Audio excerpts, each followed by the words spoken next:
Good afternoon, students. ધોરણ 4 વિષય computer પાઠ 4 પેઇન્ટ. તેની અંદર આજનો નવો ટોપિક છે જે મેઇન ટોપિક કે પેઇન્ટમાં ચિત્રકામ કેવી રીતે કરવું. પેજ નંબર 27 ઉપરનો ટોપિક છે. આ ટોપિકની અંદર આપણે ઘણા બધા ટોપિક આપેલા છે. તેમાં સબ ટોપિક પહેલો છે કે લાઇન ટૂલના ઉપયોગ દ્વારા સીધી રેખા દોરવા. Page number 27. શું કહે છે કે તમારે જ્યારે પેઇન્ટમાં કંઈ કામ કરો છો, ચિત્રકામ, તેની અંદર તમને અલગ અલગ પ્રકારના ગ્રુપ્સ આપેલા છે. એ ગ્રુપ્સમાં એક શેપ નામનું ગ્રુપ છે. એ શેપની અંદર એક લાઇન છે. એ લાઇનને આપણે કેવી રીતે સીધી દોરવી તેના વિશે આજે આપણે ભણવાનું છે. તો બુકમાં જે રીતના સ્ટેપ્સ આપેલા છે તે રીતે આપણે જોતા જઈએ. Page number 27. પહેલી લાઈન વાંચું છું કે વિવિધ ટૂલ્સ અને કલરના ઉપયોગ દ્વારા પહેલા આપણે સાદી રેખા, વળાંક અને આકારો દોરતા શીખીશું. તેમાં સૌથી પહેલું છે કે લાઇન ટૂલના ઉપયોગ દ્વારા સીધી રેખા દોરવી. એમાં અલગ અલગ સ્ટેપ્સ આપેલા છે, તો આપણે સ્ટેપ બાય સ્ટેપ કરતા જઈએ. સ્ટેપ નંબર 1 શું કહે છે કે પેઇન્ટ શરૂ કરો. તો મારે પેઇન્ટ શરૂ કરવું હોય તો સ્ટાર્ટ બટનમાંથી હું શું કરીશ, ઓલ પ્રોગ્રામ્સ, એમાંથી એસેસરીઝ ગોતીશ. એની અંદર પેઇન્ટ નામનો સોફ્ટવેર આપણો હશે, અહીંયા આપણને દેખાય છે, તેના પર ક્લિક કરીશ એટલે પેઇન્ટ નામનો સોફ્ટવેર મારો ઓપન થયેલો દેખાડશે. ખબર કેમ પડશે પેઇન્ટનો સોફ્ટવેર છે? તો દરેક સોફ્ટવેરની ટાઇટલ બાર ઉપર હંમેશા સોફ્ટવેરનું નામ લખેલું હોય છે. તો અહીંયા આપણે વાંચી શકીએ છીએ કે પેઇન્ટ. તો આ આપણો પેઇન્ટનો સોફ્ટવેર ઓપન થયેલો છે. સ્ટેપ નંબર 2 શું કહે છે કે શેપમાં લાઇન પર ક્લિક કરો. સૌથી પહેલા આપણે બેઝિક માહિતી મેળવી લઈએ પેઇન્ટની. આ મારો પેઇન્ટનો સોફ્ટવેર છે. તેની અંદર મને મેનુ બારમાં બે મેનુ આપેલા છે, હોમ મેનુ અને વ્યૂ મેનુ. હું જે મેનુ પર ક્લિક કરીશ એ પ્રમાણે નીચેના ઓપ્શન્સ, મતલબ કે આજે આખી રિબિન છે તે ચેન્જ થશે. હવે વ્યૂ પર ક્લિક કરું છું તો વ્યૂની રિબિન ચેન્જ થઈ. હોમ ઉપર જાઉં છું તો હોમની રિબિન ચેન્જ થઈ. હવે રિબિનની અંદર આપણને અલગ અલગ કામ કરવા માટેના અલગ અલગ ગ્રુપ આપેલા છે. દરેક ગ્રુપનો અલગ અલગ ઉપયોગ થશે. સૌથી પહેલું છે clipboard, images, tools, brushes, shape, size, colour plates. આ કયા ગ્રુપમાં આવે છે બધા? તો કે હોમ નામના મેનુની અંદર. તેવી જ રીતે વ્યૂમાં પણ અલગ અલગ 3 ગ્રુપ છે. ઝૂમ નામનું, શો ઓર હાઇડ અથવા તો ડિસ્પ્લે. તો આપણે શું ભણવાનું છે અત્યારે આ ટોપિકમાં કે જે હોમ મેનુની અંદર જે શેપ નામનું ગ્રુપ છે, આ શું છે, આખું મારું શેપ નામનું ગ્રુપ છે. એની અંદર આપણને અલગ અલગ પ્રકારના શેપ આપેલા છે. તો આજે આપણે શું ભણવું છે કે એક સીધી લાઈન કેવી રીતે દોરવી તેના વિશે જ આપણે ભણીશું. મેં સૌથી પહેલા વિડીયોમાં તમને લોકોને કીધેલું કે જ્યારે પણ સોફ્ટવેરનો ઉપયોગ તમે કરતા હોય અને જે તે ઓપ્શન વિશે આપણને ખબર ન હોય કે આને શું કહેવાય, તો આપણે શું કરવાનું, જે વસ્તુ જાણવી હોય તેના પર માઉસ રાખવાનું, એટલે એ વસ્તુનું, એ આઇટમનું તરત જ આપણને નામ એક મેસેજમાં ડિસ્પ્લે કરશે. અહીંયા મેં લાઈન ઉપર રાખેલું છે, તરત જ મને દેખાય છે કે આનું નામ શું છે. તો મને મેસેજમાં નીચે બતાવે છે અહીંયા કે લાઈન લખેલું છે. સપોઝ કે એની બાજુનો સોફ્ટવેર, બાજુનું આઇટમ છે એનું નામ જાણવું છે, તો એના ઉપર હું માઉસ રાખીશ તો તરત જ મને એનું નામ બતાવે છે. એનું નામ આપણને શું બતાવે છે? તો કર્વ.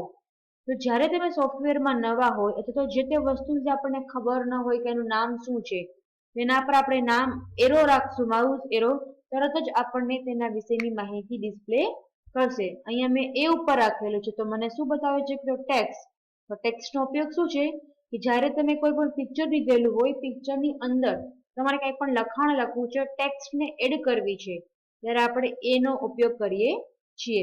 આજે આપણે લાઈન વિશે ભણવાના છીએ તો લાઈનમાં કન્ટિન્યુ કરીએ. તો આ શું છે? મારી સીધી રેખા, મતલબ કે સ્ટ્રેટ લાઈન છે. સ્ટેપ નંબર 2 શું કહે છે કે શેપમાં, એટલે કે આ જે શેપનું ગ્રુપ છે તેની અંદર શેપમાં સીધી લાઈન ઉપર ક્લિક કરો. એટલે મને લાઈન ઉપર ક્લિક કરવાનું કહે છે, એટલે મેં લાઈન ઉપર ક્લિક કરી દીધેલું. તો તરત જ તમે જોઈ શકો છો કે અલગ અલગ શેપની અંદર જે આપણું લાઈનનું જે શેપ છે તેની ફરતે ઓરેન્જ કલરનું આખું બોક્સ હાઇલાઇટ થયેલું બતાડે છે. તો આપણે એ રીતે જાણી શકીએ કે આટલા બધા જે મારી પાસે અલગ અલગ શેપ છે, તો મેં કયો શેપ લીધેલો છે તો આના ઉપરથી મને ખબર પડી શકે. સ્ટેપ નંબર 3 શું કે છે કે સાઈઝમાં રેખાની પહોળાઈ જોવા એરો પર ક્લિક કરો. હવે મેં લાઈન તો લઈ લીધી, પણ લાઈનને મારે જાડી દોરવી છે, પતલી દોરવી છે, મીડિયમ સાઈઝની દોરવી છે. તો અલગ અલગ એની પહોળાઈ જણાવવા માટે આપણને એક સાઈઝ નામનું ગ્રુપ છે જે બાજુમાં આપણે જોઈ શકીએ છીએ. એના પર મને ક્લિક કરવાનું કે છે. તો જેવું એના પર ક્લિક કરીશ એટલે આપણને એક ડ્રોપ ડાઉન મેનુ ઓપન થશે, જેની અંદર તમે અલગ અલગ લાઈનની જાડાઈ મતલબ કે પહોળાઈ જોઈ શકો છો. આ સૌથી પતલી લાઈન છે, એનાથી થોડીક જાડી લાઈન અહીંયા છે, એનાથી થોડી જાડી લાઈન આ છે, અને લાસ્ટમાં આના જાડી પણ લાઈન આ છે. તેમાં શું કે છે સ્ટેપ નંબર 3 માં લાસ્ટમાં કે ચોથા ક્રમની પહોળાઈ પર ક્લિક કરો. ચોથો ક્રમ આપણે પહેલેથી ગણવા માંડીએ, 1 2 3 અને 4. જે સૌથી જાડી લાઈન છે તેના પર મને ક્લિક કરવાનું કહે છે, એટલે તરત જ મેં તેના પર ક્લિક કરી દીધું. સ્ટેપ નંબર 4 શું કે છે કલર 1 ડિફોલ્ટ સિલેક્શન બ્લેક દર્શાવે છે. હવે શું આવે છે નેક્સ્ટ, એના પછીનું આખી કલર પ્લેટ આવે છે. તેની અંદર આપણને બે કલર આપેલા છે, કલર 1 અને કલર 2. જેમાં કલર 1 ડિફોલ્ટ એટલે કે જે વસ્તુ એની મેળે જ પહેલેથી જ આપમેળે સિલેક્ટ થયેલી હોય, મતલબ કે નક્કી કરેલી હોય. તો આપણને શું કહે છે કે ડિફોલ્ટ 1 જે કલર 1 છે તે પહેલેથી જ બ્લેક કલરનું દર્શાવે છે, જે આપણે સ્ક્રીનમાં જોઈ શકીએ છીએ. ત્યારબાદ શું કહે છે આગળ, કલર 1 પર ક્લિક કરો. કલર 1 ઉપર મેં ક્લિક કર્યું એટલે મારું કલર 1 નું જે બોક્સ છે તે કેસરી કલરના હાઇલાઇટથી હાઇલાઇટ થઈ જશે. અને પછી કલર પ્લેટમાંથી રેડ કલર પર ક્લિક કરો. એકવાર તમે કલર 1 ઉપર ક્લિક કરી દીધું, ત્યારબાદ આપણને આ જે કલરના અલગ અલગ બોક્સ આપેલા છે તેમાંથી મને રેડ કલર ઉપર ક્લિક કરવાનું કહે છે. જેવું હું રેડ કલર ઉપર ક્લિક કરીશ એટલે કલર 1 નું જે બોક્સ હતું તેમાં બ્લેક કલરની જગ્યાએ શું આવી જશે, રેડ કલર. એટલે મતલબ શું છે કે તમે જે કલર અહીંથી સિલેક્ટ કરશો તે કલર આપણો કલર 1 ની અંદર આવી જશે. મને અહીં શું કહે છે કે અહીંયાથી રેડ કલર સિલેક્ટ કરો એટલે કલર 1 આપણું રેડ કલરનું થઈ જશે. પછીની લાઈનમાં શું કહે છે કલર 1 બોક્સમાંનો કલર પણ બદલાઈને રેડ થઈ જશે, જે આપણે જોઈ શકીએ છીએ. સ્ટેપ નંબર 5 શું કહે છે કે ડ્રોઈંગ એરિયામાં માઉસ પોઇન્ટર લઈ જાઓ. આપણે ફર્સ્ટ ટાઈમ ભણી ગયા હતા કે જે સફેદ આ કોરો ભાગ છે તેને આપણે શું કહીએ છીએ, ડ્રોઈંગ એરિયા કહીએ છીએ. મને શું કહે છે કે તમારો જે માઉસ એરો છે તે ડ્રોઈંગ એરિયા એટલે કે સફેદ ભાગમાં લઈ જાઓ. એરો કાળી ચોકડી જેવા આકારમાં ફેરવાઈ જશે. જ્યારે તમારો માઉસ એરો માઉસના એરા પર બરાબર ધ્યાન આપજો. જ્યારે તમારો માઉસ એરો અહીંયા કોઈ પણ ભાગમાં હશે ત્યારે માઉસ પોઇન્ટર જેવો દેખાશે, એરાના સ્વરૂપમાં દેખાશે. જ્યારે હું એને સફેદ એટલે કે ડ્રોઈંગ એરિયામાં લઈ જાઉં છું તો મારો માઉસનો એરો ફેરવાઈને 4 એરા એટલે કે ચોકડી વાળા નિશાનીમાં ફેરવાઈ જશે.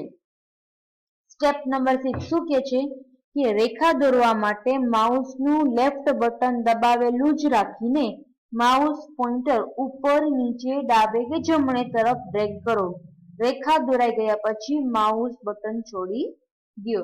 શું કહે છે કે જ્યારે તમારે કોઈ પણ ચિત્ર છે, કોઈ પણ શેપ છે, કોઈ પણ બ્રશિસનો ઉપયોગ કરવો હોય, મતલબ કે કાંઈ પણ દોરવું હોય ત્યારે હંમેશા લેફ્ટ બટનમાં માઉસના લેફ્ટ બટનનો ઉપયોગ કરી એકવાર ક્લિક કર્યું, મેં એક જ વખત ક્લિક કર્યું, ડાબે જમણે ઉપર કે નીચે જે રીતે તમારે લાઈન દોરવી છે તે રીતે આપણે માઉસ પોઇન્ટર ફેરવવાનું. તો એ રીતે આપણો અહીંયા લાઈન દોરાઈ જશે. તમે જે તરફ માઉસનો એરો ફેરવશો તે તરફ આપણું લાઈન દોરાઈ જશે. અત્યારે હું જમણી તરફ મારી લાઈન દેખાય છે. સપોઝ કે હું ડાબી તરફ ફેરવું છું તો ડાબી તરફ મારી લાઈન દોરાશે. તો મેં શું કર્યું, અત્યારે એક લાઈન દોરી લીધેલી છે અને લાઈન દોરાઈ જાય પછી માઉસ પોઇન્ટર છોડી દેવાનું એટલે આપણી લાઈન દોરાઈ ગઈ. પેજ નંબર 28 તમે સ્ટેપ નંબર 6 ના ડાયાગ્રામમાં જોઈ શકો છો કે જે રીતે અહીંયા લાઈન રેડ કલરની આપેલી છે તે રીતની લાઈન આપણે આપણી સ્ક્રીનમાં જોઈ શકીએ છીએ. ત્યારબાદ આપણને ગ્રીન કલરના બોક્સની અંદર યાદ રાખો કરીને નોટ્સ આપેલી છે તે આપણે સમજીએ. તેમાં પહેલી નોટ શું કહે છે કે રેખાના દરેક છેડે તમે નાનકડા ચોરસને જોઈ શકો છો. શું કહે છે કે જે આપણે સીધી રેખા દોરેલી છે તેના કોર્નર પર છેડે આ શરૂઆતનો છેડો અને આ અંતના છેડામાં તમે નાનકડા ચોરસને જે આપણે અહીંયા જોઈ શકીએ છીએ કે નાનકડા ચોરસ તમને જોવા મળશે. તેનો ઉપયોગ કરીને રેખાની લંબાઈ તથા સ્થિતિ બદલવા માટે થાય છે. શું કહે છે કે આ જે બે નાનકડા ચોરસ છે ખૂણા પર તેનો ઉપયોગ શું છે? જેવું હું આ ચોરસ ઉપર લઈ જઈશ એટલે મારો માઉસનો એરો બે માથાવાળા ખૂણામાં બે માથાવાળા એરામાં ફેરવાઈ જશે. હવે હું જેવું અહીંયા ક્લિક કરીશ એટલે મારે રેખાને જેવી રીતે ફેરવવી હશે તે રીતે હું ફેરવી શકીશ. સપોઝ કે મેં અહીંયા સીધી લાઈન દોરેલી છે, હવે મારે આ લાઈનને આડી દોરવી છે તો શું થશે? એક જ મિનિટ બાળકો. હવે મારે લાઈનને રીતે અહીંયા આડી દોરવી છે તો અત્યારે મારો એરો 4 ખૂણા વાળો છે, પણ જેવું હું અહીં ખૂણામાં લાઈનના ખૂણા પર લઈશ એટલે મારો એરો બે માથાવાળા એરામાં ફેરવાઈ જશે. આના પર હું ક્લિક કરીશ એટલે લાઈનની સ્થિતિ એટલે કે લાઈનની જગ્યાને હું બદલાવી શકીશ. અત્યારે મેં બદલાવી લીધી, પછી માઉસ છોડી દેવાનું. શું કે છે આગળ? તેનો ઉપયોગ કરીને રેખાની લંબાઈ કે સ્થિતિ બદલવા માટે થાય છે. નાનકડા ચોરસ પર માઉસ પોઇન્ટર મૂકો. કાળી ચોકડી હવે બે માથાવાળા એરોમાં બદલાઈ જશે. હવે તમે લેફ્ટ માઉસ બટન દબાવેલું જ રાખીને માઉસ પોઇન્ટરને કોઈ પણ દિશામાં ડ્રેગ કરો અને જુઓ કે રેખાની સ્થિતિ તથા લંબાઈ કેવી રીતે બદલાય છે. ને કામ પૂરું થયે તમે માઉસનું બટન છોડી દો. શું કહે છે કે જે લાઈનના છેડે બે ચોરસ દેખાય છે ચોરસ ઉપર તમે માઉસ રાખશો એટલે આપણું માઉસ પોઇન્ટર બદલાઈને બે માથાળા એરોમાં ફેરવાઈ જશે. આના પર હું ક્લિક કરીશ એટલે હું રેખા એટલે કે લાઈનની લંબાઈ વધારી પણ શકીશ અને ઘટાડી પણ શકીશ, તેમજ એની જગ્યા પણ ચેન્જ કરી શકીશ. એકવાર કામ પૂરું થઈ જાય એટલે માઉસ બટન છોડી દેવાનું. બીજા નંબરની નોટ શું કહે છે કે નાનકડા ચોરસ દૂર કરવા માટે ડ્રોઈંગ એરિયાના કોઈ પણ જગ્યાએ ક્લિક કરો. હવે જે આપણે લાઈનના આ બે ખૂણે આપણને ચોરસ દેખાય છે એ ચોરસને દૂર કરવા માટે ડ્રોઈંગ એરિયાના કોઈ પણ ભાગ ઉપર ક્લિક કરશું એટલે આપણું ચોરસ ફેરવાઈ જશે. ત્યારબાદ શું કહે છે? સ્ટેપ નંબર 7 કે શેપમાં લાઈન પસંદ થયેલી જ છે. શું કહે છે કે આ મારું જે શેપનું ગ્રુપ છે તેની અંદર લાઈન પસંદ થયેલી જ છે. આપણને ખબર કેવી રીતે પડશે લાઈન પસંદ થયેલી છે કે નહીં? તો કે તે ઓરેન્જ કલરના હાઇલાઇટથી હાઇલાઇટ થયેલી હશે.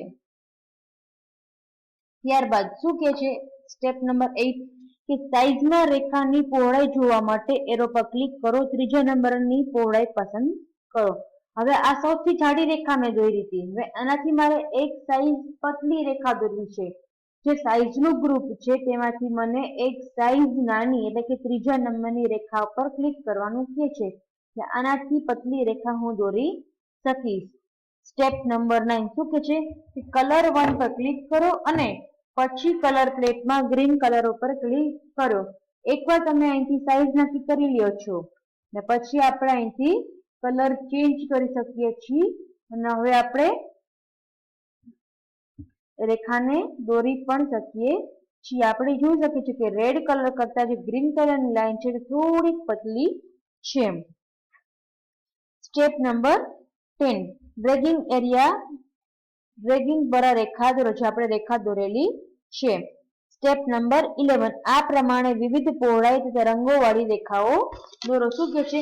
આ જ રીતે જેટલી સાઈઝ આપેલી છે એ પ્રમાણેની અલગ અલગ રેખા દોરો. તો સૌથી જાડી રેખા આપણે રેડ કલરની દોરી. ત્યારબાદ એનાથી એક સાઈઝ નાની એટલે કે પતલી આપણે ગ્રીન કલરની દોરી. હવે એનાથી એક સાઈઝ નાની આપણે હજી એક રેખા દોરીએ જે આપણને પેજ નંબર 29 ના ડાયાગ્રામમાં આપેલી છે. એનો કલર કેવો છે ત્રીજા નંબરનો? તો કે બ્લુ. એનાથી બ્લુ કલર લઈ તરત જ મેં એક લાઈન દોરેલી. તો આ બે લાઈન કરતા આ લાઈન થોડીક નાની છે.